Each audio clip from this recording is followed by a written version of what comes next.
Moto mkubwa wa msituni wazuka katika taifa la Urusi. Ni katika maeneo ya misitu ya Vostochny Kosmodrom nchini Urusi, na imesababisha mamlaka kupeleka magari 20 ya kuzima moto kwenye eneo la tukio. Picha kutoka katika eneo hilo la tukio zinaonyesha tabaka nene la moshi unaofuka anga, huku wenyeji wakiripoti kukabiliwa na matatizo ya kupumua. Moto huo mkubwa wa msitu unaendelea katika maeneo mengine ya Amur huko Urusi. Hii inaripotiwa na vyombo vya habari vya nchini Urusi. Imeelezwa kuwa moto tayari umekaribia barabara kuu ya Blagoveshchensky, Svodony na karibu na maeneo mengine, na hali imekuwa ni ngumu zaidi, na kwamba huenda ukafika katika maeneo mengi katika eneo hilo katika nchi hiyo, huku madereva wakilazimika kupita moshi mzito. Walioshuhudiwa na ripoti kuwa moto huo umeteketeza maelfu ya miti na anga kufunikwa na moshi mweusi.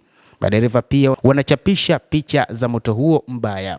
Utawala maalum wa usalama umetangaza katika kanda kwa sasa hakuna maoni rasmi kutoka mamlaka ya mitaa na wizara ya hali ya dharura ya Urusi. Hapo awali ilijulikana kuwa polisi walihamisha watu katika miji mingine ya Eshtaol na Mesilat Sayuni kutokana na moto uliosababishwa na hali ya hewa. Israeli pia inakabiliwa na moto wa misitu ambao unaendelea kuwaka, na ni kutokana na hali ya joto la juu na upepo mkali. Moto wa misitu unaenea kwa kasi. Polisi huko Israel wamefunga barabara ya 38, eneo kuu ama barabara kuu muhimu ya usafiri unaotoka eneo hili hadi Yerusalemu. Moto huu awali ulizuka karibu na Moshav Tarum iliyoko katikati mwa jiji.